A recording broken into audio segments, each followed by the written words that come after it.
Following an uninspired performance against the Salt Lake City-bound Coyotes, the Orange and Blue shoot for a quick bounce back.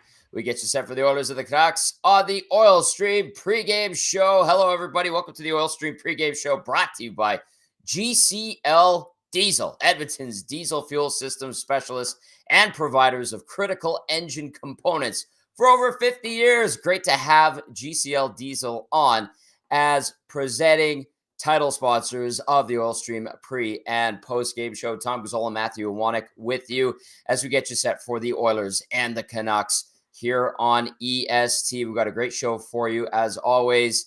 Text us 780-218-9999. And if you're watching on our EST YouTube channel, hit that thumbs up button, please. And thank you, as well as get in on the conversation via the nasty chat. Dan Murphy from Sportsnet Vancouver will stop by in about 7 minutes time. And then we will have Game Changers with Matt Kassian as these two Pacific Division rivals get set to close out the regular season series. Will they meet in the postseason? We shall see. Playing for top spot in the division. If Vancouver picks up a point, it's done for the Oil. No hope of getting that division win for the first time since 1987. All right. I will throw out the question of the night really quickly to everyone out there. I did talk about first place in the Pacific. So question of the night is this. Text us 780-218-9999. Should winning the Pacific Division be a focal point for the Oilers in these last three regular season games? Why or why not? Let's get Matty Owanek in here. Owanek, good to have you on the pre- and post-game show again. What say you, Matthew?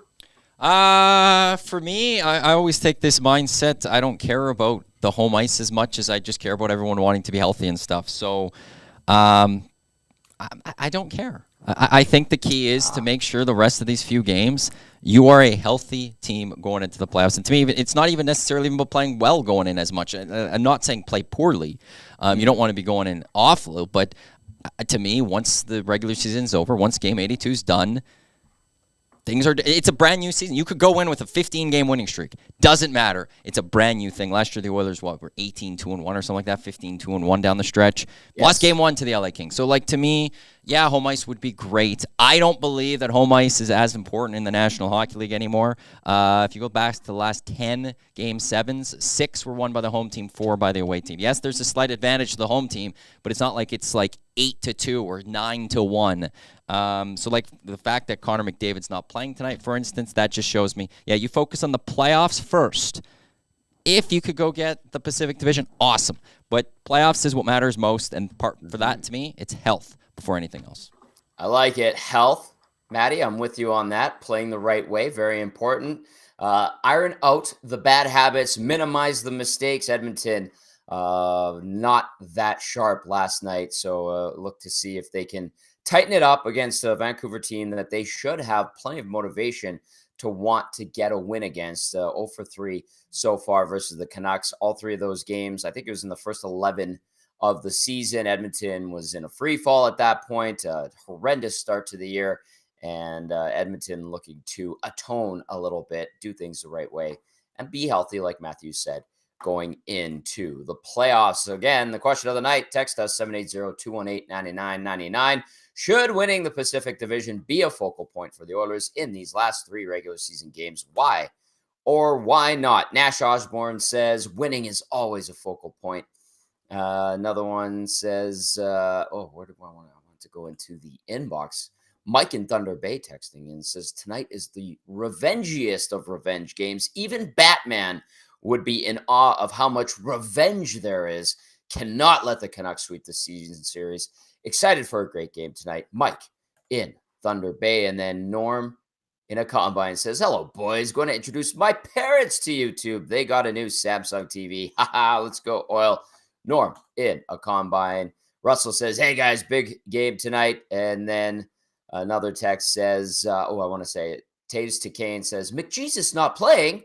Well, I'm glad you brought that up because we're going to get into the starting lineups for the Oil optional morning skate. They did hold an availability. We will hear from Leon Draisaitl, Stuart Skinner, and Chris Noblock. Don't expect any changes for Edmonton lineup-wise, so that would mean no Connor McDavid. He has been ruled out for tonight's game. Draisaitl between Nugent Hopkins and Hyman. Henrique with Kane and Fogle. Ryan McLeod between Dylan Holloway and Corey Perry. And then you've got Derek Ryan centering Matthias Janmark and Connor Brown. On defense for Edmonton, Matthias Ekholm with Evan Bouchard. Darnell Nurse with Troy Stetcher.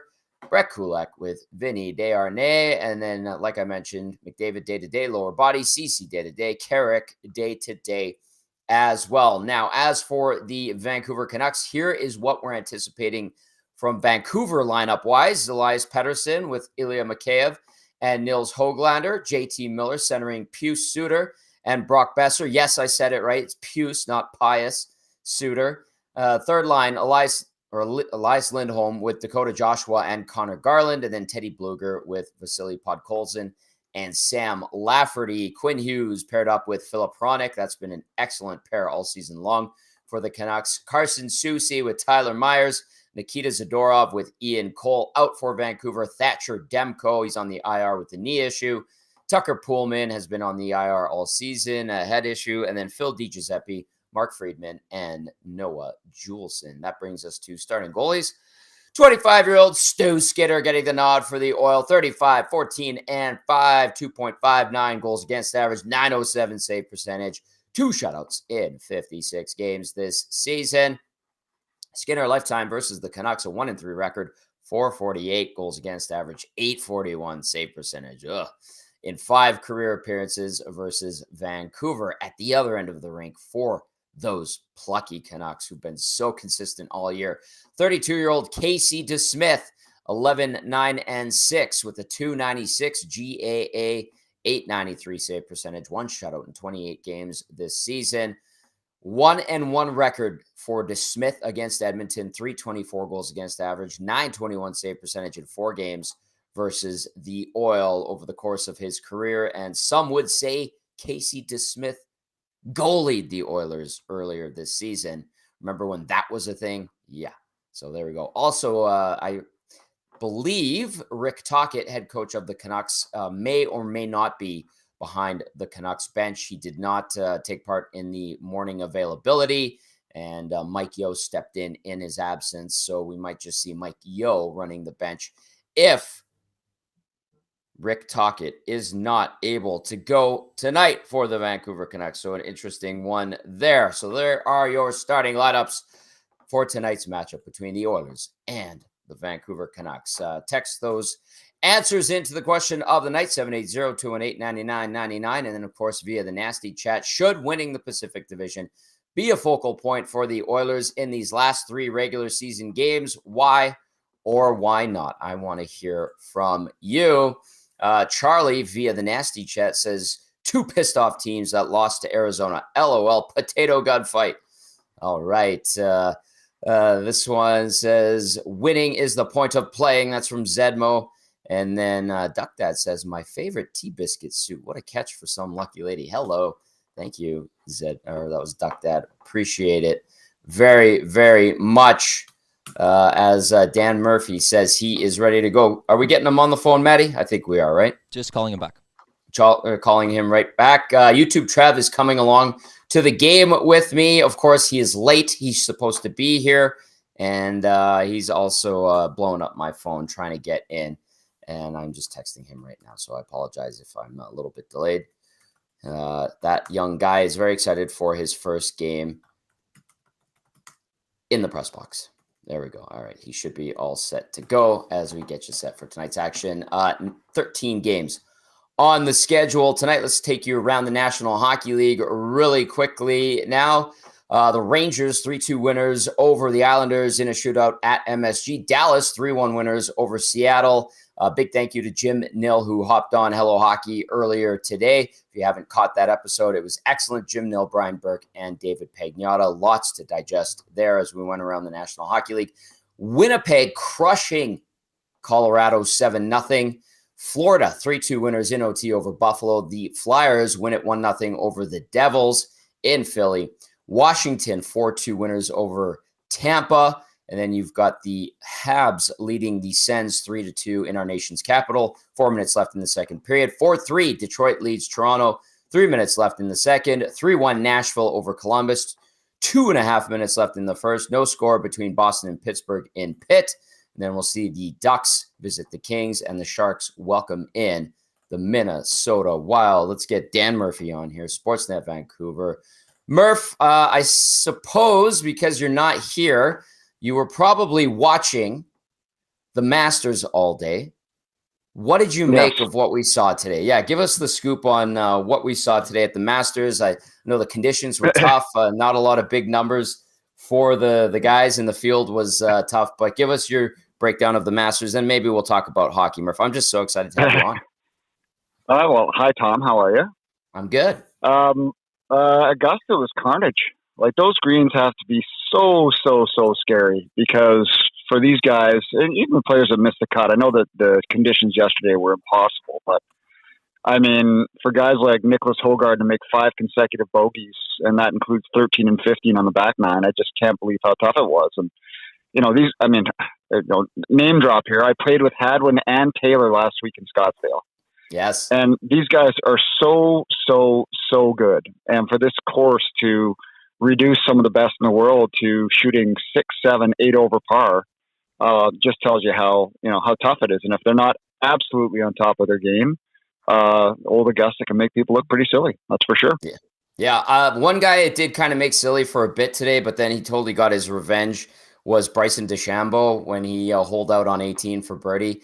Yeah. But I'm not going to lie, Murph, when he was struggling on the back nine, I was kind of getting some joy out of it, I suppose, because I don't mind seeing him falter a little bit. But then he holes out, and I'm just like, oh, of course he does. Of course he does on 18. Yeah. So we'll see what Sunday brings. His caddy deserves a spank for letting him go for it on 15.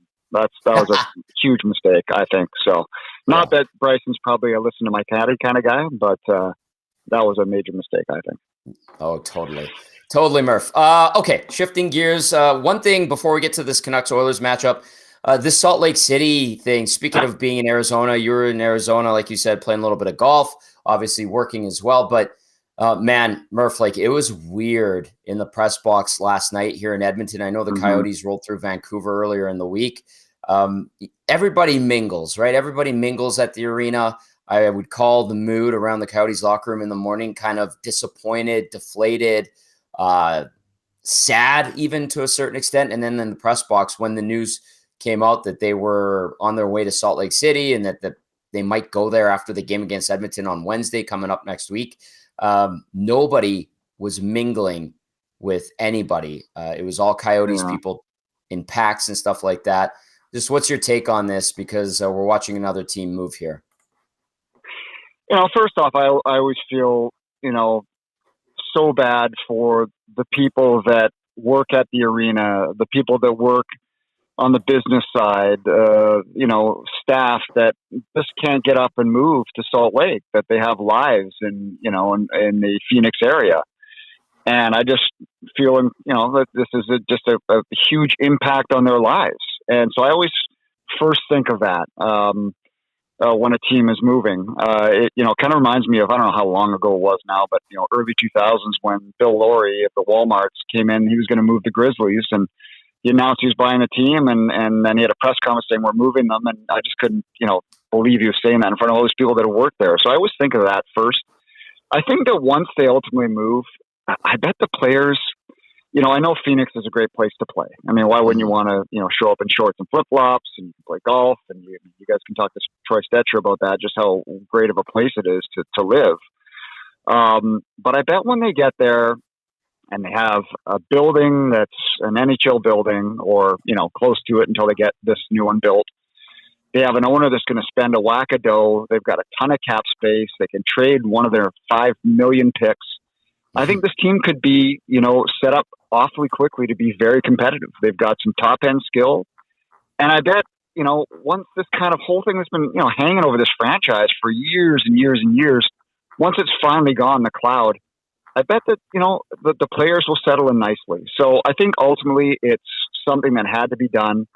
I mean, we always say going to Mullet Arena is a great place to visit. I couldn't imagine that being your home rink. And I think it is a bit of an embarrassment to the NHL. So I think it's probably the right move. It's just, it's unfortunate the way it's all transpired. Yeah, well said. Dan Murphy from Sportsnet joining us now out in Vancouver as we get set for the Oilers and the Canucks. All right, Murph, this is the last meeting between these two teams this season. Vancouver's dominated the season series. Those 3 games were in the first 11 for Edmonton when it was an absolute disaster for the Oilers. And since then, and the moving on from Jay Woodcroft and bringing in Chris Noblock, Edmonton's been one of the best teams in the National Hockey League. So when you look at this matchup tonight, how would you contrast it to what we saw really early in the year? Well, I don't think you can compare it. I mean, I think I was reading that before or on American Thanksgiving, the Oilers were like minus 19 goal differential, and now they're plus 60. Yeah. I mean, the turnaround is absolutely insane. And let's be honest here, before the season, the Oilers were, one of the consensus, cup favorites. So the talent was there, just maybe the new, defensive structure that Jay put in at the start wasn't meant to be. And then once they started going sideways, they couldn't recover until the coaching change. So kudos to them. So I don't think you can compare. It's like 2 different seasons almost. And, a little bit like the Canucks too. Like the last month for Vancouver hasn't been great. At the beginning of the year, the first 50 games, their shooting percentage was like historically high for a team in the cap era. So they've fallen off a bit while the Oilers have really jumped up. Now, I know there's no McDavid, but the Canucks have been without, Demko here for a month, and the cracks start to show when you go with a number 2 goaltender for that long. And I think that's happened to this team. So, I think if you're handicapped who's on better form right now, it'd be the Oilers. But the Canucks are poised to get, Demko back, I believe, next game on Tuesday, which, he'll get 2 games in before the playoffs. So, I'd like to think that the Canucks can compete with the Oilers, even when the Oilers are at their best. But I just think that, when you look at the 2 teams and 2 rosters, I think you could say probably if you just look at individually, the Canucks have the better goaltender and maybe have the best defenseman. But after that, the depth favors the Oilers, especially at forward, in terms of scoring depth. And even at defense, too, after Quinn Hughes, when you go by that, you got the Ekholm and Bouchard pairing. Nurse is still a fine defenseman. So I think overall depth favors the Oilers when you look at these 2 teams. Murph, the Canucks have been so consistent all season long, right out of the gates. And Rick Tocchet, I know, gets a lot of credit for that, but the players have put in the work and it's paid off for them. Locking down first in the Pacific, they have a 3-point lead on the Oilers. I know for people around Edmonton, some think that it is pretty important for Edmonton to try to win first in the Pacific. It starts tonight with a regulation win if the Oilers are able to make that happen. How much of a focal point do you think first in the division is for the Vancouver Canucks? I think more it's just like a feather in the cap to a season that nobody expected. Considering you don't really know who you're going to play yet and there's no jockeying position that way, I think they would like to do it just to say, okay, we proved that from start to finish we could hang in there and compete and be the best team in the division when, at every start of every month, people expect them to drop off. So I think more than anything, that's what they would like. They'll never admit it. Of course they'd like to win the division. Mm-hmm. But I think as a whole, this team would rather be playing, better hockey come playoff time than what they've kind of shown over the past 2-3 weeks. So I have no doubt it's a short-term goal for them, but as far as the big picture goes, I'm not sure how much they really care. Kind of further to that, Murph, is there a matchup, do you think, that favors the Canucks? Do they want Nashville? Would they prefer Vegas? Like, what's your sense of that? Like, how do you kind of see it? It's so hard to say. Like, they played Nashville. They got done their season series fairly earlier, too, and they spanked them both times. Whereas they've played LA, and, the Canucks, I think, have scored first 50 of their games this year, and all 4 games against LA, they didn't score first. They never led for a second. They had 1 win in overtime, and they lost 3. It's always seemed like a bad matchup for them because of the scoring depth that I mentioned, right? Like, Edmonton's kind of figured out LA the last years, and that's taken them. It's not like LA hasn't been competitive. They won 7 games, for God's sakes. But the Canucks just don't kind of have that scoring depth to, when they're chasing the game to really turn it on. So, I wouldn't be super worried again about, LA. I think it would be low event. Both teams are built more on defense and trying to prevent goals and to score goals. It might not be the most, pleasing series to watch. Whereas you look at Nashville and their underlying metrics, since they've kind of turned it on, they can score with anyone. Mm-hmm. Their chances for and high danger chances, like they can score. So like no game's out of reach. And then as for Vegas, we know, they could be a wagon again. I mean, the defense is so big. They don't allow a lot of great chances in the slot. So you pick your poison, right? I mean, you're going to have to beat a good team no matter what in the first round. But I will say that this season, at least, Edmonton's been a tough matchup for Vancouver. Dan Murphy joining us now, Sportsnet reporter, host, and friend of the program. And Murph, tonight's game between the Oilers and Canucks, just what are you anticipating between these two Pacific Division foes? Well, I think it's going to be, first off, great atmosphere as it always is at Rogers Place. I think it's going to be, highly contested. I mean, the Oilers want to prove that what the Canucks saw at the beginning of the season was not the true team. The Canucks want to prove what the Oilers saw at the beginning of the season was the true team, right? So I know that guys like JT Miller and Quinn Hughes are going to be supremely motivated to try to win this game. And just like I said, more so to say, okay, we're playing good, right? We've got 2 games left in the regular season after this one. Let's get to the top of our game. Let's prove we can beat a good team, because until they beat Vegas recently, they hadn't beaten a playoff team since Demko had gone down to injury. And so that became a talking point. Now, whether or not you believe it's in the Canucks' heads, who knows? But it had been something that people were talking about. So I think more than anything, I'd like to beat a team that's considered one of the top teams in the league at this point of the season when there are stakes at play. And I think that's probably the motivating factor for both teams. Murph, as always, fantastic stuff. Thank you for taking time today. I appreciate it. And when you finally get it going tonight, if you've already started, mixing a water, my friend. I'm just going for my first sugar-free margarita at Cactus Club with the family. And you be sure to say hi to Reno for me, would you? He's going to be happy to hear from you, and I will do that. He's listening right now. Thank you, Murph. Good to hear from you. All right, guys. Talk to you soon. That is Dan Murphy from Sportsnet Vancouver. Great to hear from him. Thank you to Murph for stopping by, even though he's not on the assignment tonight, covering the Oilers and the Canucks. Let's go to the inbox now. This one says, it's from Jocelyn. Hello, Jocelyn. Says, winning is good. Health is better. Make sure everyone is healthy for game 1. Go Oilers.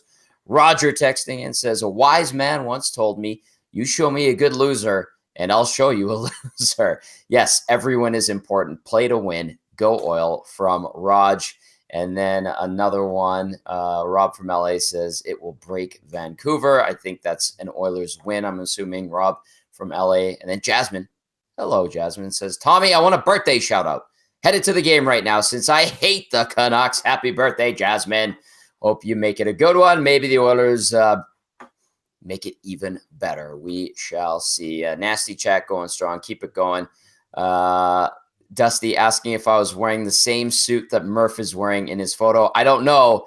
And I'm not going to lie to you, Dusty. I kind of thought the same thing. So maybe Murph has great style. He has great style. So great minds think alike, I suppose. But Dusty, that might be a matching suit that Murph and I have. So thank you to Murph for stopping by today. Keep those texts coming in, 780-218-9999. Speaking of Dusty, catch him every day, Monday to Friday, on Edmonton's Best Rock, 100.3 The Bear, with Uke and McCord, weekday mornings, of course, and then tune into Jess Jackson, our good friend, on your way home every afternoon. Dusty on the morning show with the boys. Like old times, it just feels so right.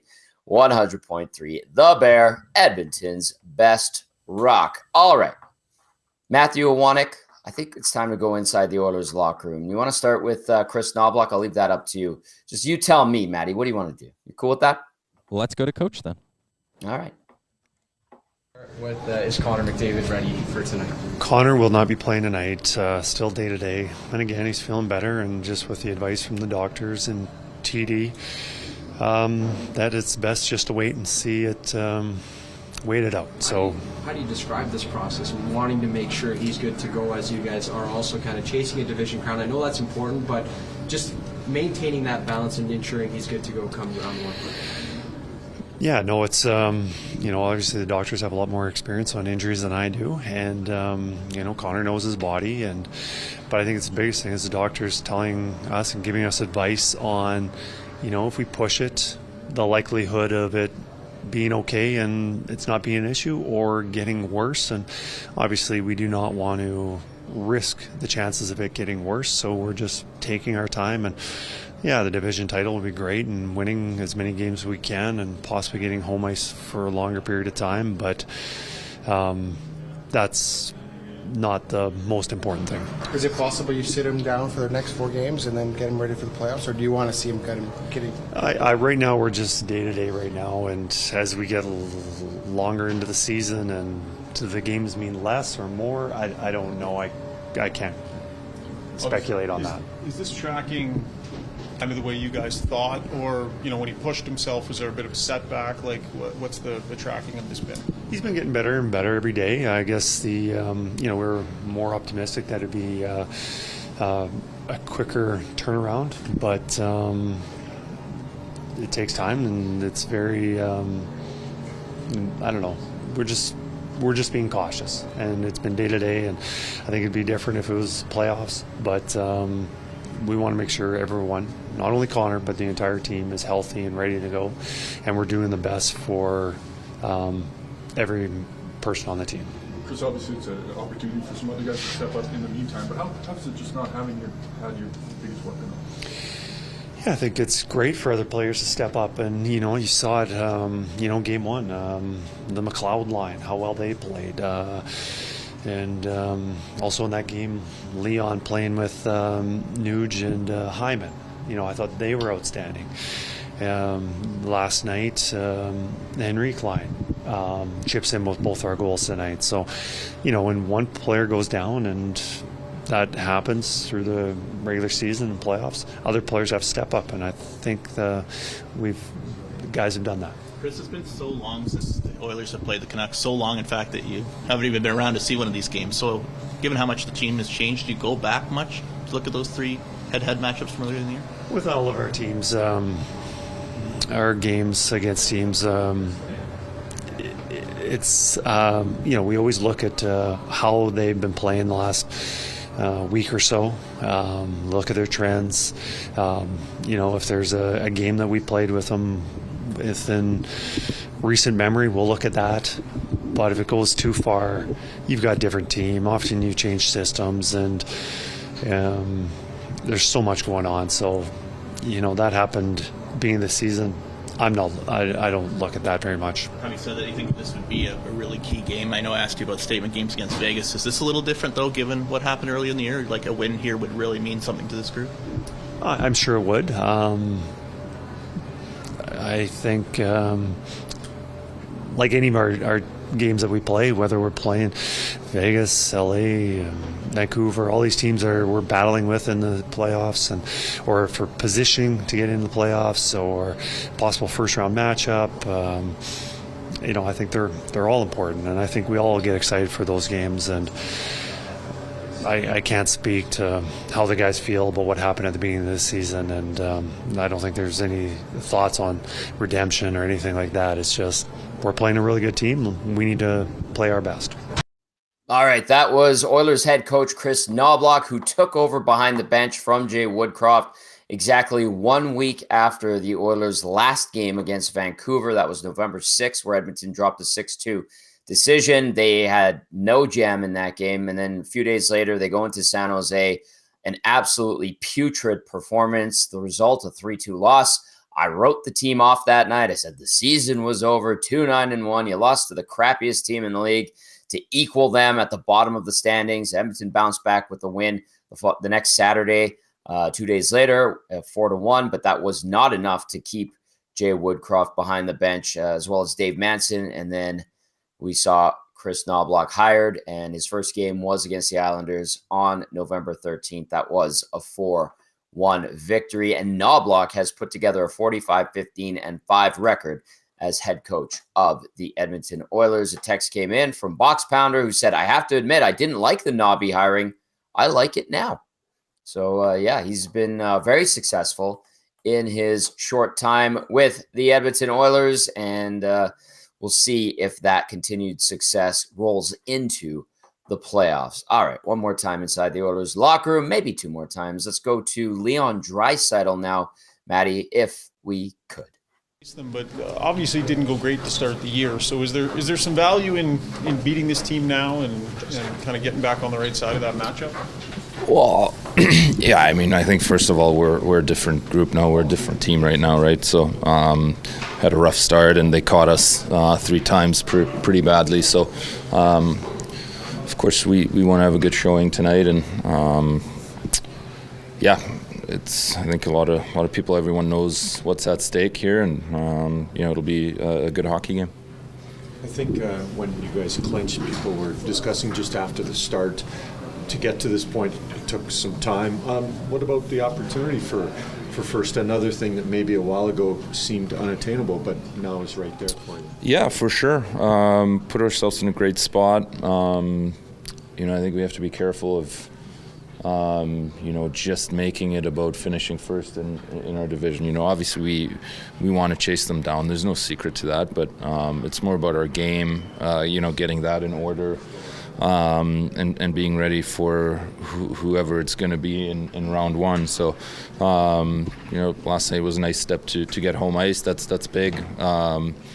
Hopefully we can, have a good, strong showing tonight and close the gap a bit. What goes into going from a kind of a so-so Arizona game against a team that's not making the playoffs to a team that has high playoff implications on back-to-back nights? How do you make that turnaround? I think Arizona played a good game last night. I think they played us hard. Not our best, I would say. But obviously tonight the intensity is going to ramp up a little bit due to what's at stake. And I think everyone involved in the game is well aware of that. So, it'll be a good game. Lots of intensity. Leon, you were talking about your games in the Gene over there. Since opening night, going way back to October, how would you kind of define the growth you've seen in that locker room since opening night? Yeah, it's a complete 360, obviously. We're a completely different group, completely different team, different mindset.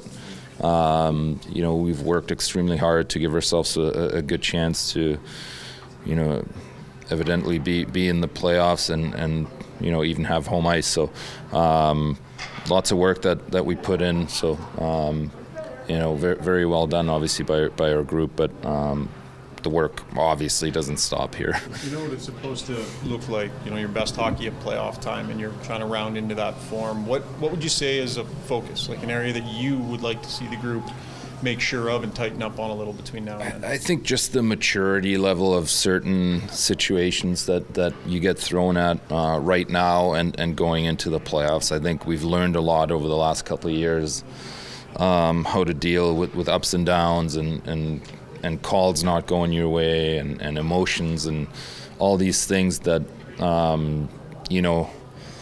you learn over longer playoff runs, and I think we're a much more mature team this year going into the playoffs than we were the 2 years prior. So it's just about whatever gets thrown at you, kind of staying steady, or we're a good team. We know that we can beat any team, skill-wise. Creating offense, defending. That's all at a really high level. We're good, we're a really good team that way. I think for us, it's the ups and downs of a playoff series, of a game, even sometimes even of certain shifts of periods. So, that's something that we're going to have to manage, and we've done a good job of lately, and continue to chip away at it, and use that for our advantage in the playoffs. All right, that was Leon Draisaitl. Some wise words there, and now it's time to put their money where their mouth is. He's saying situations, be mature in those aspects of the game and handle adversity a little bit better than in years past. And we'll see if Draisaitl and the Oilers can actually make that happen. It's going to be a lot of fun to watch the postseason in general. And then if the Oilers can get hot and roll and actually put their words into action on the ice, then they could be in a really, really good spot. All right, keep those texts coming in, 780-218-9999, and via the nasty chat. If you're just joining us, hit the thumbs up if you're watching on YouTube, and if you're listening on iHeartRadio, the TuneIn app, or EdmontonSportsTalk.com, we appreciate it very, very much. Question of the night, throw it out there one more time. Should winning the Pacific Division be a focal point for the Oilers in these last 3 regular season games? Why or why not? We want to hear from you. Also, I know a few people have chimed in and got in and asked, is McDavid playing? Is McDavid playing? If you didn't hear Chris Noblock earlier, he is not. I also went through the lineup for tonight. No McDavid. Really no surprise as well. I was talking about it on the post-game show yesterday, and the Oilers looking for more of a repeat performance of what they had on Wednesday against the Vegas Golden Knights. Not so much yesterday, what we witnessed against the soon-to-be Salt Lake City whatevers, now known as the Arizona Coyotes, for less than a week. Just saw Elliot Friedman doing his headline segment, and he says that they want to make the Coyotes move announcement as soon as this week. So we'll see what comes of that. I don't think we're going to be surprised anymore, though, at all. All right. It is the Oil Stream pregame show presented by GCL Diesel. Tom Gazzola, Matthew Iwanek, and now Matt Kassian with you as we get you set for the Oilers and the Canucks. Time now for Game Changers, brought to you as always by Damon Bunting, RE/MAX Elite. Damon Bunting, consistent top producing realtor in Greater Edmonton and among Western Canadian RE/MAX realtors. He and his team would love to help you find that right home or make the move from your current home. Check him out, DamonBunting.com, or visit his Instagram at Damon Bunting Real Estate. Hello, Cass. What's going on? What you been up to this Saturday? Good evening. It was another birthday party Saturday, so just chauffeuring around. I think I did like 2.5 to 3 hours worth of driving today. So just kind of full taxi service, but that's good. It's part of kids being kids, so it was a good day. I'm sure they appreciate it too, Cass. You got the 3 lovely ladies and your wife, and they keep you busy, and that's part of having a young family. And we appreciate your time, as always, on the pre- and post-game show. So, Cass, without further ado, I'm going to start, actually, before we get into the 3 bullet points you want to hit on, just the question of the night, and that is, should winning the Pacific Division be a focal point for the Oilers in these last 3 regular season games? Why or why not? Cass, what would you say? Nope, I don't think it should, because your focal point, your purpose, your focus is on preparing for the first round, being ready to play, being ready to win, being ready to dominate whoever you end up against, and that's where your focus needs to be. Your focal point shouldn't just be winning the division. It'd be great if you did. Sure. Nice little pat on the back, especially after the start of the season, and nice that Vancouver was kind of the team that ruined you right out of the gate at the start of the year. So it'd be nice to catch them and to kind of have that in your back pocket heading into the postseason. But that's not the focal point, Tommy. The focal point is being ready to win and play in the playoffs. Well said, as usual, my friend. All right, let's get into Game Changers now with our game analyst, Matty Kassian. Number 1, Cass, out the gates. Yeah, right out the gates. Gotta be red hot right out the gates here. The Vancouver Canucks are a team that does like to start strong. They score a lot of goals first. They try to come at you. And as we saw against the Arizona Coyotes or the Seattle Supersonics, I guess they're not Seattle. Sorry, Salt Lake City Supersonics or Salt Lake City Mountaineers or Salt Lake City Salt Lakes, whatever the tumbleweeds. They didn't come out of the gates very well. Weren't really prepared at the start, just kind of floating out there. And Tommy, not the team to do it against, the Vancouver Canucks. As I said, they're one of the better starting teams in the NHL. They typically are really well prepared for the game. Very much a Rick Tocchet team, very much a Rick Tocchet style, very much with Rick Tocchet intensity out of the gate for the most part. Now, they've struggled here the last number of games, haven't been great without their starting goalie in the lineup. But Tommy, still a really good team, still come at you quick. They're going to be amped up for this game too against the Edmonton Oilers. So, got to get out the gates quick here, Tommy. You have to be prepared, have to be ready, have to start on time tonight for the Edmonton Oilers. Can't softly work their way into this one. Couple of things. Thank God you're not in charge of marketing for any NHL franchise and have to nickname the team. Although I did laugh at what you said about the potential name of the soon-to-be Salt Lake City franchise. Secondly, the Canucks, although they have been very consistent all year, just 2 wins in their last 5, 3 in their last 8, coming off a loss to the Salt Lake City Salt Licks, aka Arizona Coyotes, 4-3 in OT on Wednesday. I just got a kick out of that name. Well done, Cass. All right, number 1 was out the gates. Number 2, Cass, I like it. Straight line hockey. Gotta play some straight line hockey. As I said, this Vancouver group has done a very good job of adapting to and playing Rick Tocchet hockey. Very, very much a straight line north-south team. There's not a lot of hope plays for a group that last couple years really. They had like Elias Pettersson and Brock Besser, and they had some skill players and JT Miller, guys that could score and guys that could produce offense. But there was a lot of east-west. There was a lot of defensive lapses. There was a lot of struggles and challenges that the team had. And Rick Tocchet has fixed a lot of that with how he has asked his team to play, and they have bought in completely as a group. And that means you have to play in straight lines. The little TV turns, the getting out of way, the trying to play too much cross ice, throw pucks back and forth isn't going to work and is not going to work well against the Vancouver Canucks. And they're not going to play that way against you. They are going to pressure you often, and that means straight lines. You got to play in straight lines. It means as a defenseman, when you pick up the puck, you're getting your toes turned up ice. You're moving the puck, because guess what? You are going to be under a lot of pressure. And for your forwards, same thing. None of these big loops when the puck's coming back towards your end, even if it's a free puck for the defenseman to get. You better be getting on your horse to get back and support in a healthy position, because there's going to be a lot of pressure by the Vancouver Canucks. The name of their game is pressure.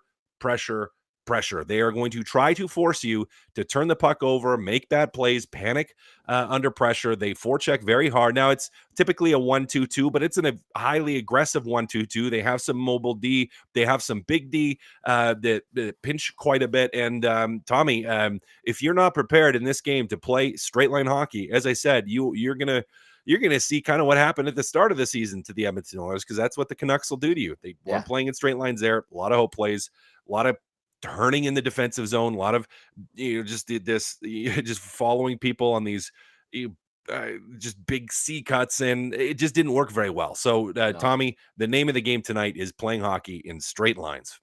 Yeah, that was pretty ugly at the start of the year. That's for sure. Cass, the way Edmonton played last night, I called it uninspired and, bad, whatever. There weren't a lot of people on the post-game show. I mean, you see the text, you see the nasty chat. There weren't a lot of people overly put off by yesterday's result.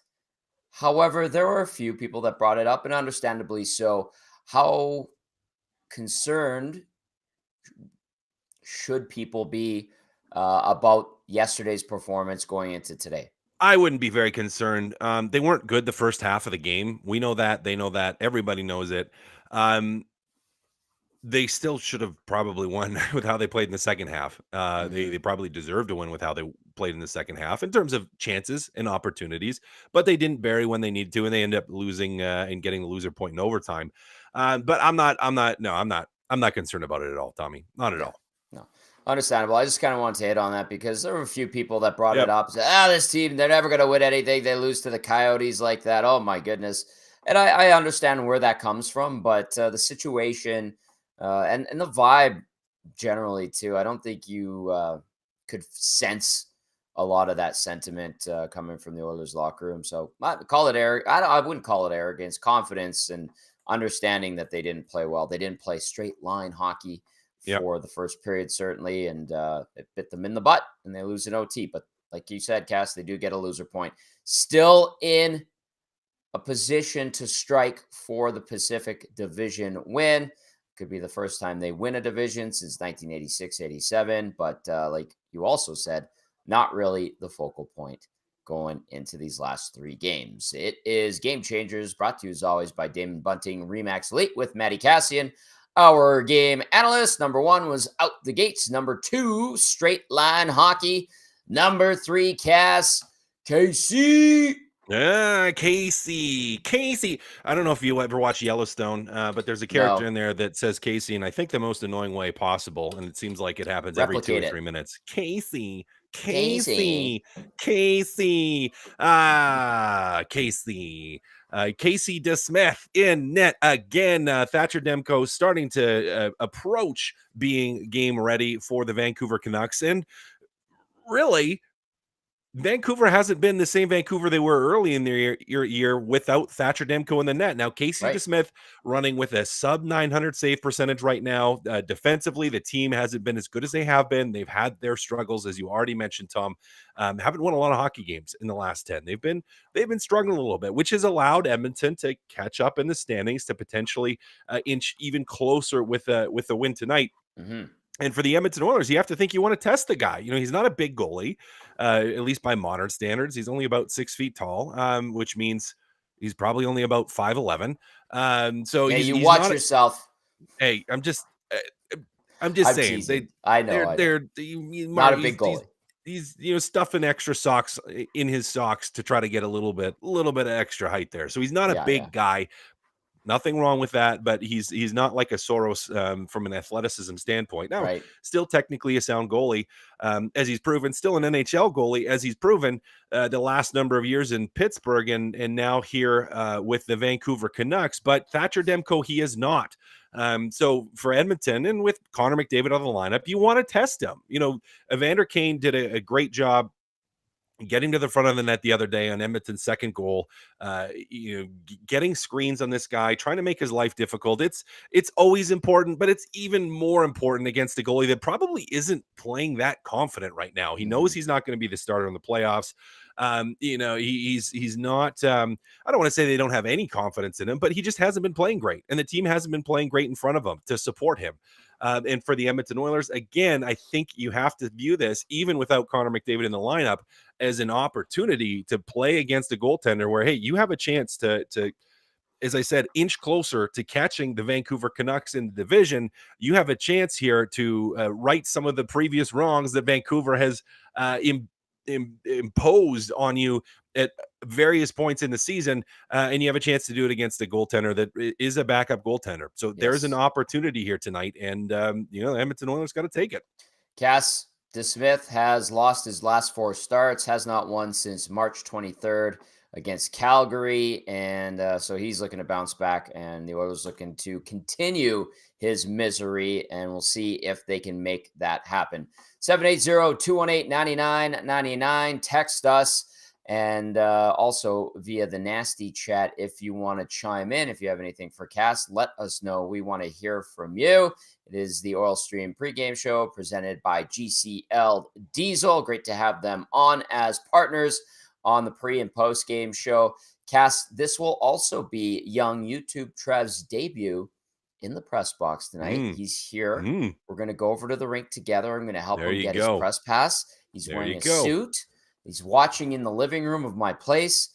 What advice would you give young YouTube Trev in his first game covering the Oilers as a member of the working media in the arena?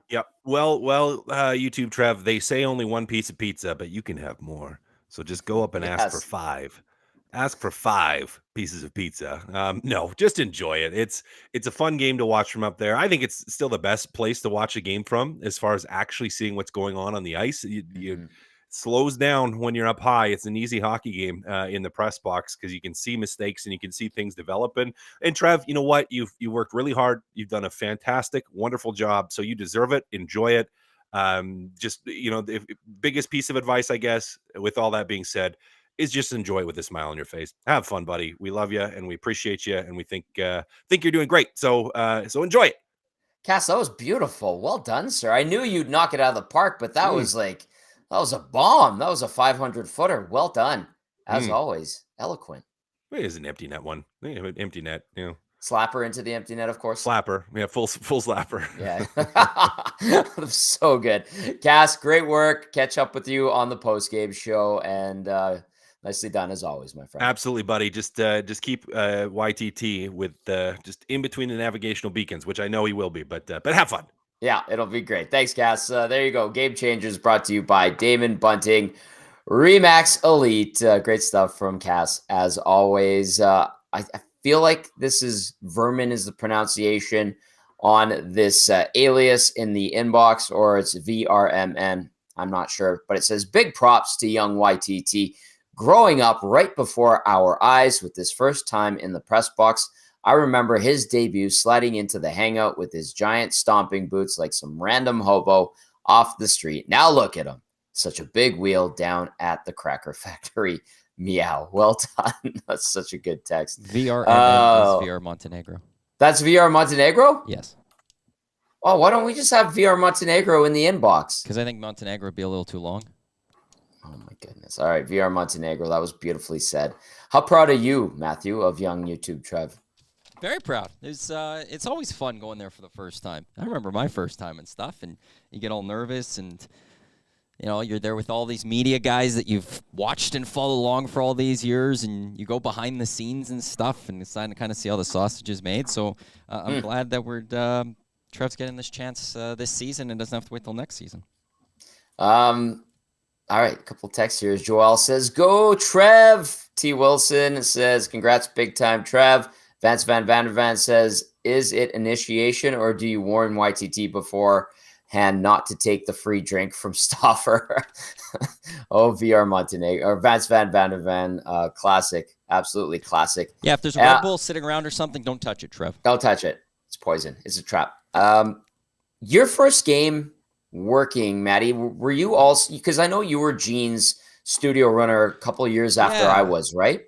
Why? No, I did. I did some cable pulling for Aquila and did some of that stuff. Oh, right. First press box game. First as media was it was that Jordan Eberle goal against Calgary. That was Taylor Hall had just been drafted, and that was the first season I had for the Edmonton Oilers covering them. Wow.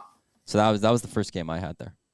That was my first season hosting Oilers TV. Okay. I think that was my third season covering the team. I spent a couple of years with The Score. Yes. And when it was still a TV station, and I was a part-timer there. I do remember that game. That was wild. And the fight between Steve McIntyre and Raitis Ivanons. And I remember talking to Big Mac a week or two later, and he was rattled by it. So I thought Steve McIntyre was skating with the alumni yesterday. It was actually Grant McNeil, who looks like Steve McIntyre. Pretty big dude and also a tough guy, tough customer, played a little bit for Florida. But I remember that 2010, 2011 season, Maddie. So yeah, a trip down memory lane. What did you like about working with Gene, by the way? Well, it's Gene Principe. What's there not to like? Your bike, Gene. The best. I didn't do a lot with Gene and stuff, but anytime you're around him, it was awesome. Like you just, there's the God himself. There's not, you don't need anything else. You're just around the guy. So there's nothing else really to be said when it comes to Gene. But yeah, no, it was like, so when I did Aquila first and stuff, so cable pulling. Right. So that's where I really saw how the sausage is made of what goes on into game production, which is always wild to see. Yep. No, it is. It's crazy the small army that gets that game on TV. On TV or just on the scoreboard. And the scoreboard. Just the stuff that you see in the commercial breaks when they now it's the Chelsea Bird and before it a Jespo, and I can't remember, they had all sorts of different Mark Schultz. Rogers Place and all that. Just what they do to get that and do the game, the games that they do with the fans and everything that's going on with that. And the one cameraman basically that's running around the whole rink to do it all. That's the roving camera and all that. And then it's fun. Like tech nerd wise, it's awesome to watch and see them how they switch it and do the replays and stuff. It's incredible. It is orchestrated chaos basically. And yeah, Jespo was in-game host, Corey Larange, Crystal Larager. Am I forgetting anybody? I think those are the main regular hosts that they've had. Yeah, I don't think Mark Schultz was great. No. But yeah, and like those are the hard workers, and then you go behind the scenes and you see the media guys, and you see how little work that the media guys do. Oh, come on. We go there, we sit in our spot, we eat our popcorn and pizza, drink our pop, and talk and watch a hockey game. You got the cameraman and everyone else doing all sorts of work, and we're just sitting there watching a hockey game. Oh, yeah, they got to write on deadline, the writers. You got to do a post-game show. Ooh la la. We've got it It's hard work. We've got it made. Stop it, Matthew. We are so lucky. Oh, I know. We are honored, privileged, and don't take it for granted that we get to do what we do, and we appreciate it. So just stop it, Matthew. I love it. Well said. Well, it's the same as like Dave Parker is Rashog. I'm sorry. Oh, yeah. Rashog's nothing without his cameraman, the Cobra, Dave Parker. Cobra. Ryan Rishaug will go do post-game tonight. His camera will be or his microphone will be handed to him, all turned on and sound checked. Everything is done for him. All he has to do is go walk in the room and ask questions. Yep. Parker's the man. He's awesome. I've had other cameramen where you have to turn on the mic, but Parker takes care of Rishaug. The best, that David Parker. Absolutely adore working with him, and just a fantastic human being. Cobra. I love it. Well said, Matthew, as always. All right. It is the Oil Stream pregame show brought to you by GCL Diesel. GCL specializes in giving your diesel engine's heart a second wind. We test and remanufacture fuel injectors, pumps, and turbos for a wide range of applications, breathing new life into vital components. GCL Diesel. Great to have them on board as partners, presenting partners of the Oil Stream pre- and post-game show. Let's go into the inbox really quickly before we go back inside the Oilers locker room, and we'll even go to the Canucks side of things as well. Rip City Step texting in says, having a 6 o'clock or lager, delish post-yard work and pre-Oilers game with Tommy's sweet voice in my ear. Rip City Step. Oh, thank you. Thank you so much. This one from Chris says, while it would be nice to win the Pacific for home ice in round 2, but really, to win the cup, they have to win anywhere against the opponent that they are playing. Thank you for the text, Chris. Dudley says, did Tommy G give YTT some dressing advice to be a part of the media? And is he rocking a suit? Dudley, he did ask a few questions. I think he canvassed the veterans around the EST studios, talked to Awanek, talked to Dusty, probably asked around a little bit with Gager and Belzy and definitely Cass. And then, I had a chance to say, well, just dress nice. He is wearing a suit. He looks very sharp. And he says he feels weird and his pants are really tight. He's got some tight pants on, but he looks really sharp and he's ready to go for his first game in the press box. And he was profusely thanking Matthew for handling production duties today on the pre and post game show. So big up to Matty Awanek. Speaking of Awanek, Matthew, let's go back into the Oilers locker room and hear from tonight's starting goalie, Stuart Skinner. You guys played the Canucks, but I mean, is there some value in beating this team just given the results from earlier on this year? Absolutely. I think a little bit of that, and also we know that tonight how they're going to show up and that they're obviously ahead of us in the standings, and it's definitely going to be a playoff game mentality for both sides. So it's another day, another game where we get to prepare ourselves for what's coming up. So I think we definitely want a little bit of revenge for they kind of smoked us in the previous 3 games, I believe. So we'll see where we are at now. In what ways can you feel this group kind of stealing itself, rounding into form for the playoffs? Yeah, I think we've had a lot of opportunities to prepare ourselves for what's coming up. We've had some games where, we haven't shown up to our best capabilities, and I think that's actually been really good for the group in order to kind of see, the faults that we did bring into those games, just to kind of see where we are and fix those problems now sooner than later. And at the same time being able to win games, especially against Vegas, especially against LA, tight games where it's 2-1, 3-1, and being able to win games like that, overtime wins. We've put ourselves in situations where it's given us a lot of preparation coming up. Let's do a little bit of a broad question here, but what's it taken from the Edmonton Oilers to get to this point, 4 points back at the Vancouver Canucks, as opposed to the 8-1 loss on opening night? Yeah, I mean, it's we dug ourselves a pretty big hole, and being able to get out of that and being where we are now, I don't think a lot of people would have thought that could have happened. So it just shows you what kind of group we've had, the perseverance that we bring, the hard work, and just the brotherhood that we had. Davo said it after one of our wins, we really proved to ourselves that when we stick together as a brotherhood and we come together as a group, we can honestly get through anything.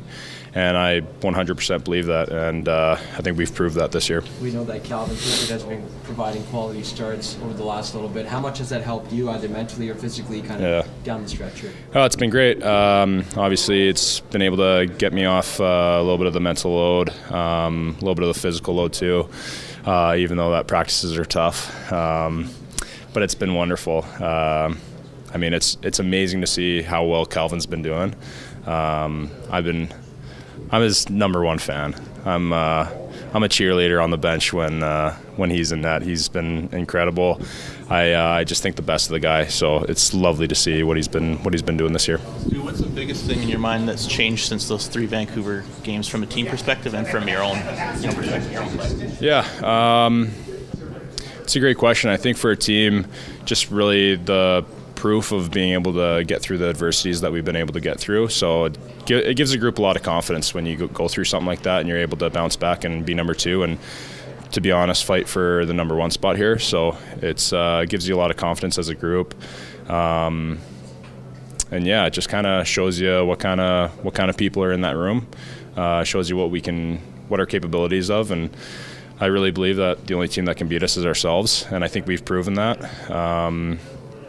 And then obviously personally, I think just honestly pretty well the same thing. Like, you got to go through those struggles to see what you're made out of. And you just got to keep. I think Homa said it in the Masters or something when he was doing bad. You just grab a shovel and keep digging, and I think that's what we did as a group and myself individually as well. There's a chance Thatcher Demko makes his return for the Canucks tonight. Is there any extra motivation going up against one of the top goaltenders in the league? Always, yeah. Obviously, no matter who you play, I got the thing that I got to stop the puck and got the same job. But obviously, when you go up against somebody like Demmer and all the incredible goalies that I've been able to face in my career, it's something that you want to. We're all competitors. We want to beat each other. We want to play hard. We want to make it a close game, especially for a goalie. I think the best win for me would be a 1-0 win. But yeah, it's always nice playing against somebody like that. Obviously, Demmer, he had to go through a little bit of an injury there, and you always feel bad for a guy when you got to grind that out. And the tenacity that he has and the competitor that he is, he's one of the best goalies in the NHL. So I really hope that he is able to play today. It would be great to see him back in net, especially for the team over there, and it'd be lovely to have a good battle against them. You said something interesting about nights off. People might assume that if you don't play, that equals more rest for you.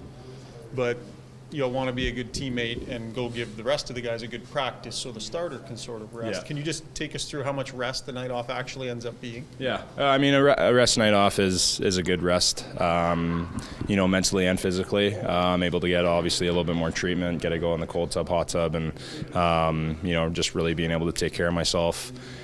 Physically, obviously mentally, you don't have to go through the stress of the day of preparing for a big game.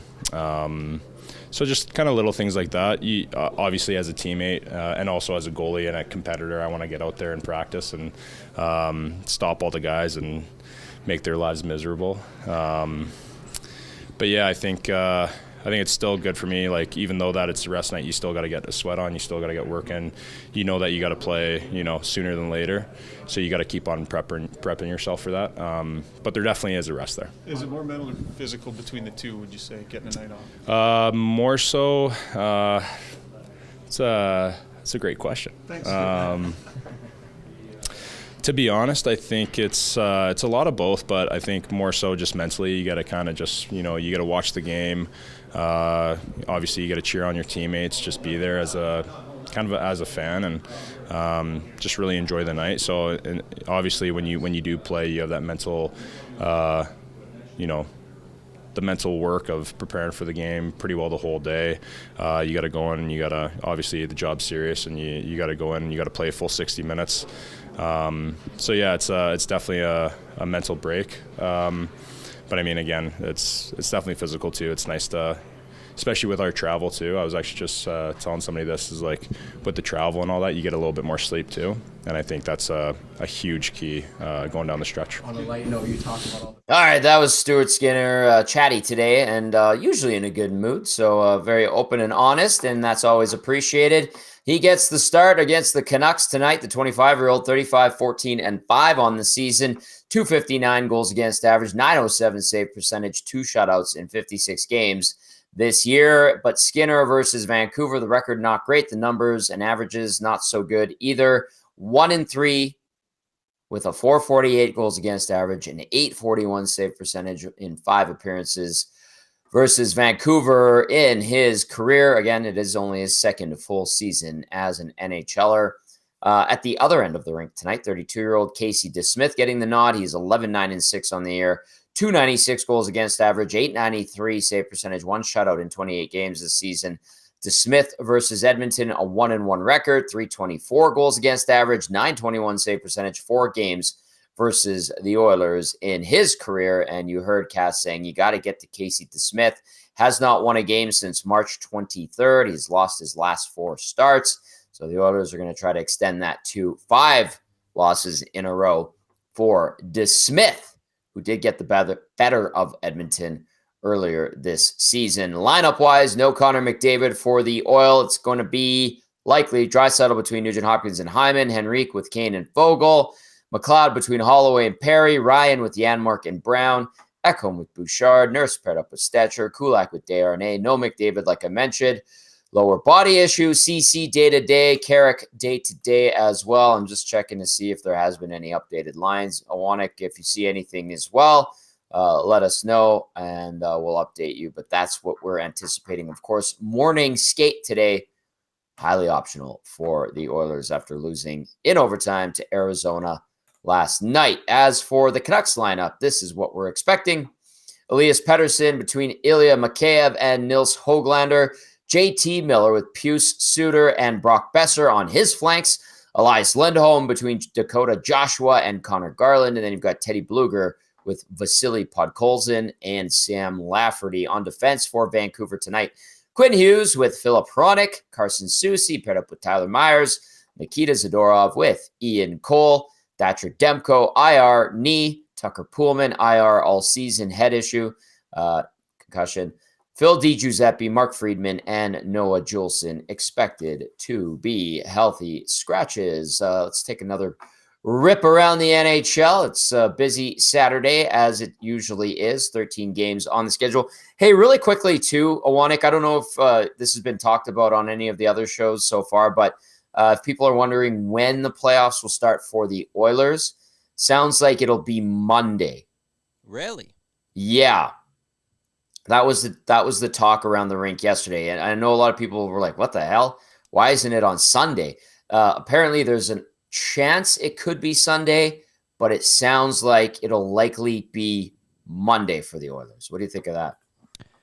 I think that's great for the Oilers if they get the back-to-back to finish the season Wednesday, Thursday. They had the concert on Saturday, so it made sense why they got the Sunday. But I think 5 of the 8 Western Conference teams play on the Thursday.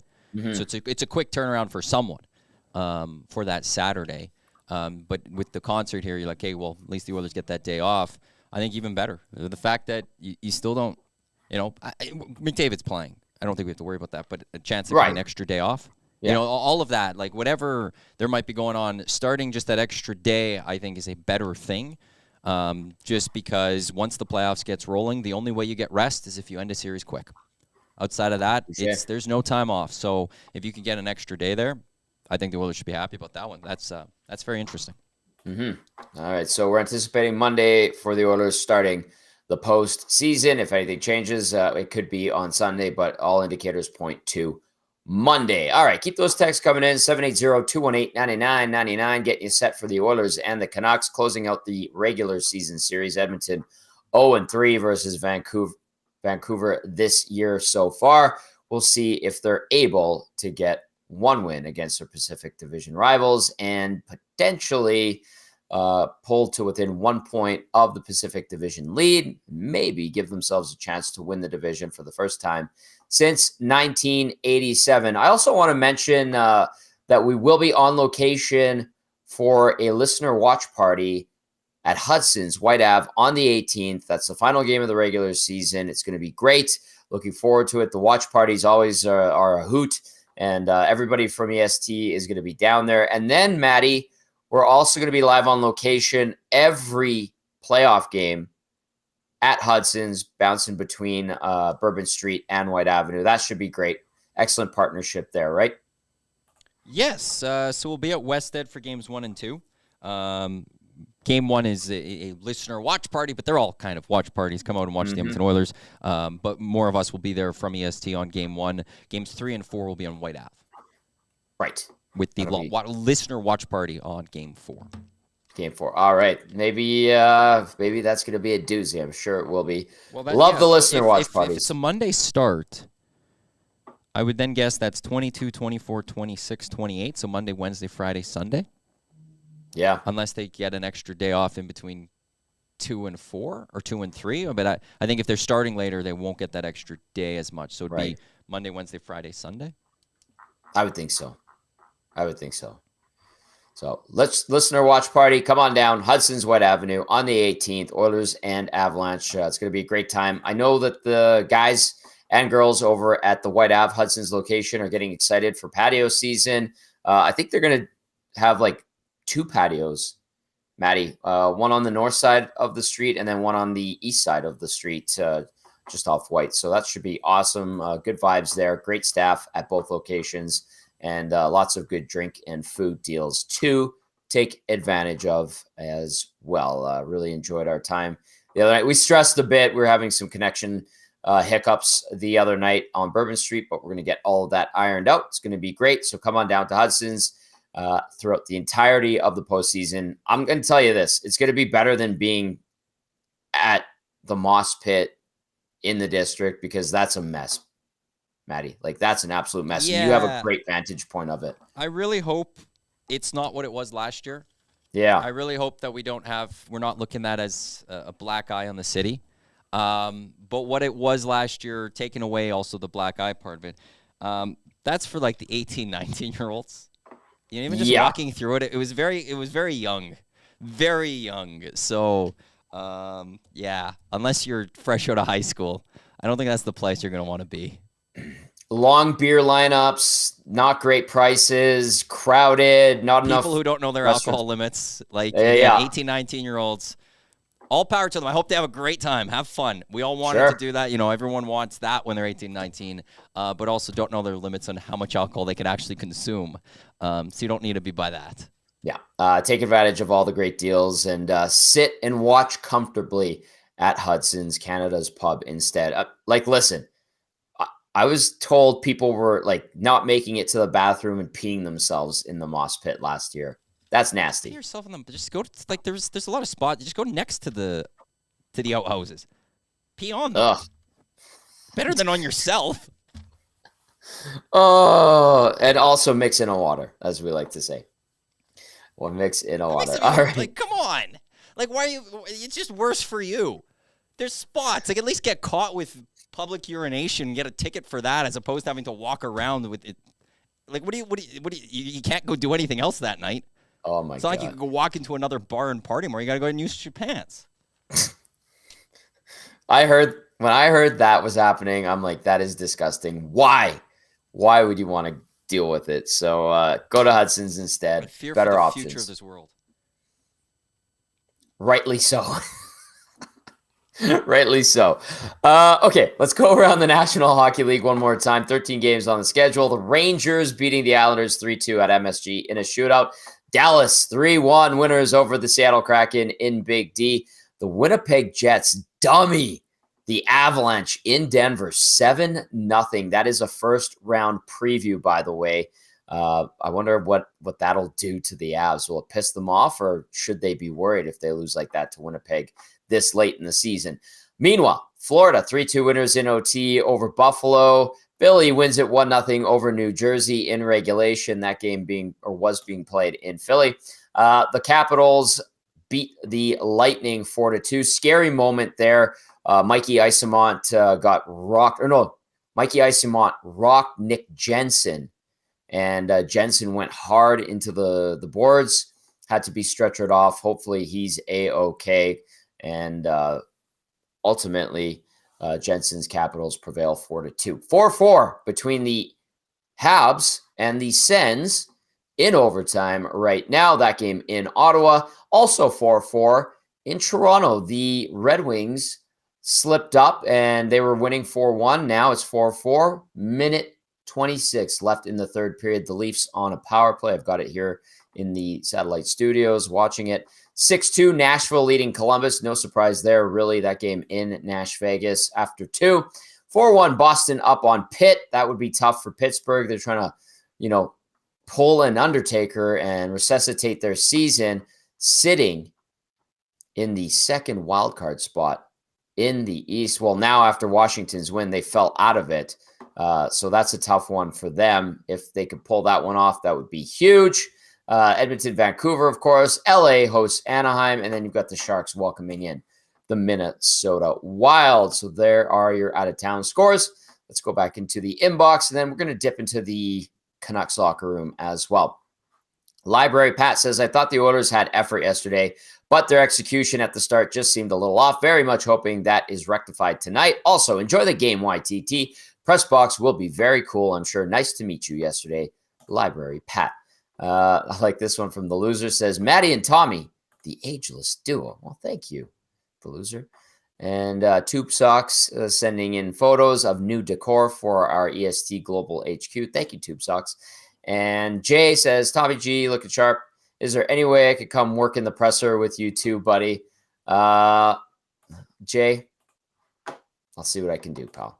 I'll just say that. All right, Awanik, let's go inside the Canucks locker room. Mike Yeo standing in for an ill Rick Tocchet. We'll see if he's behind the Canucks bench tonight. So let's go to Canucks coach Mike Yeo. What's the status update on Rick? Explain why you're talking to us today, and is he a game time decision for this evening? Yeah, game time decision. So yeah, he's obviously just a little bit under the weather, a little bit more precautionary than anything else right now. Just until he knows that he's feeling better, then just keep it out of the dressing room for now. But it is actually a game time decision, right? Yeah. Can coach take warm up, or how's that work? Hey, yeah, we'll see how he looks. We'll see how he looks in warm up. That's right. Yeah. The Oilers won't have McDavid tonight. I mean, everybody knows the impact he can have on a game. Just thoughts on him not being there and what that looks like for you. Well, obviously, we weren't upset to hear that news.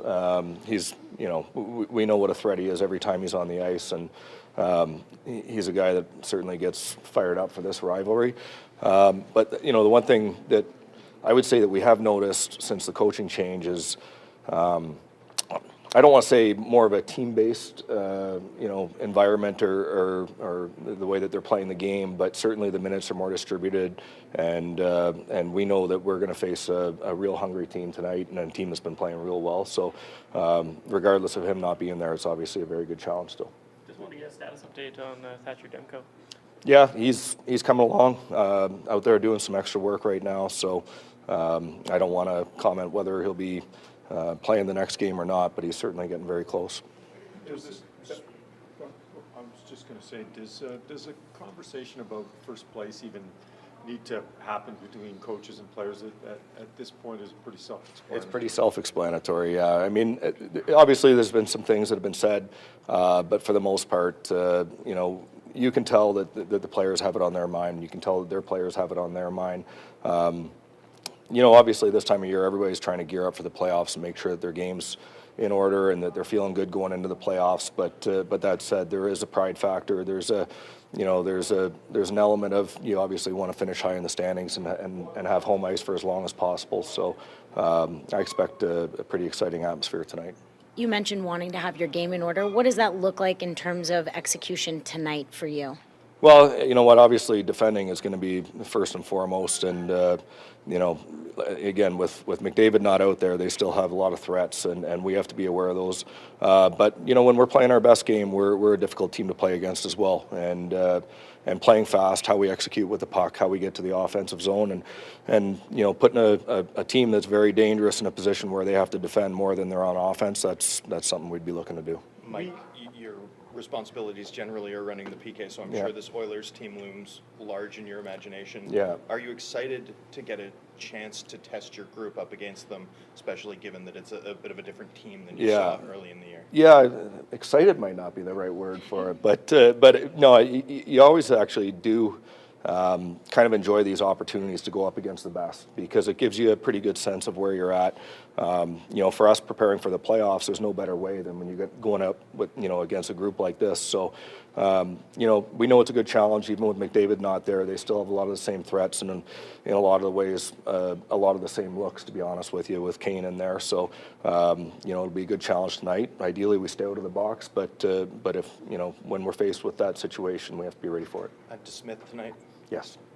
Podkolzin looked like he was in sort of your it's going to be a game. It's going to be a game time decision, but we're leaning towards that way. All right, that was Canucks assistant coach Mike Yeo, obviously no stranger to the microphones and cameras as a head coach in the National Hockey League, giving us the scoop on the Canucks. Rick Tocchet, game time decision. He is under the weather, head coach of the Vancouver Canucks.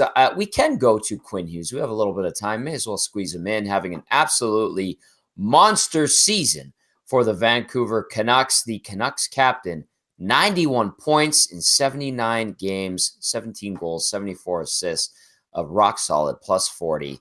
Let's hear from Quinn Hughes. Just trying to bring our best and right from the first shift. I know it's been over 5 months since you last saw the Oilers. What have you seen from them that you guys need to be ready for? Yeah, they're obviously one of the best teams in the league and have been maybe the best since we've seen them. And, yeah, we got to be ready tonight. What are some of the areas of the team game that you kind of try and tighten up here in these last few games and make sure are playoff ready? It's a good question. I think just sticking to our structure and, doing it shift in, shift out and not having any lapses in our game. And, it's the old cliche is just trying to play full 60, but that's really what it is. Kind of like reacting well no matter what happens in game. How do you think your group is with that? Kind of like counterpunching when things happen and not getting rattled? I think we've been good. We've had a bunch of comebacks this year, and we'll just have to, continue to do that and, see where it goes. Connor McDavid tonight, obvious question, but how does that kind of change things, or how much does it change things without him in the lineup? Yeah, obviously it changes things. He's one of the best out there, and if not the best. And they still got a really, really good team, and saw what they did to Vegas 2 nights ago, so we got to be ready. What does a division title mean in the end? It's obviously it's home ice advantage and those sorts of things, but how are you guys viewing kind of the quest to hang on to that?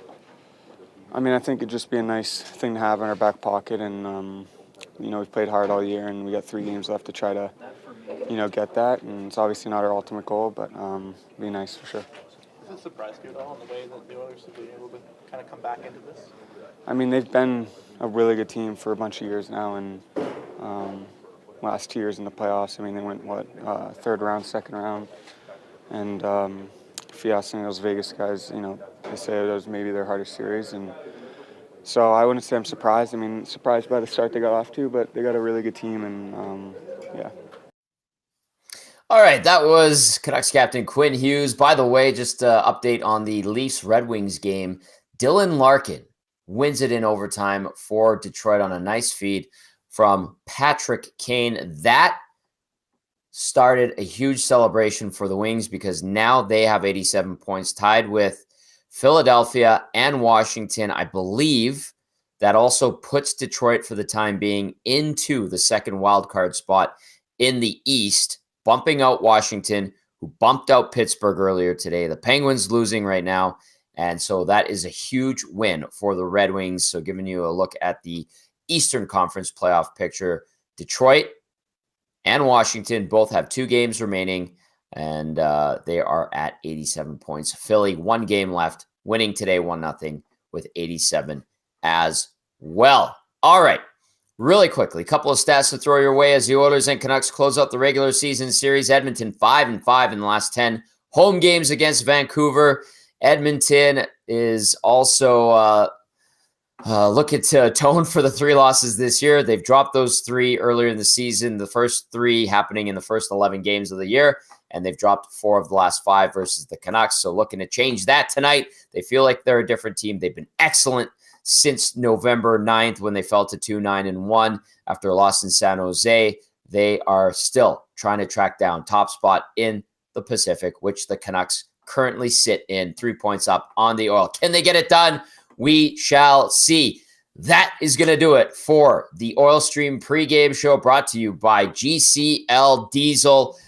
Big thank you to everyone who watched, listened, texted in. We appreciate you very, very much.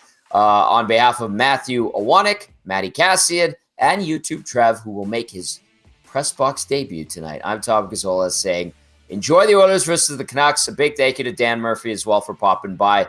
And we'll catch you on the Oil Stream post-game show, again, presented by GCL Diesel. Ciao for now, everyone. See ya.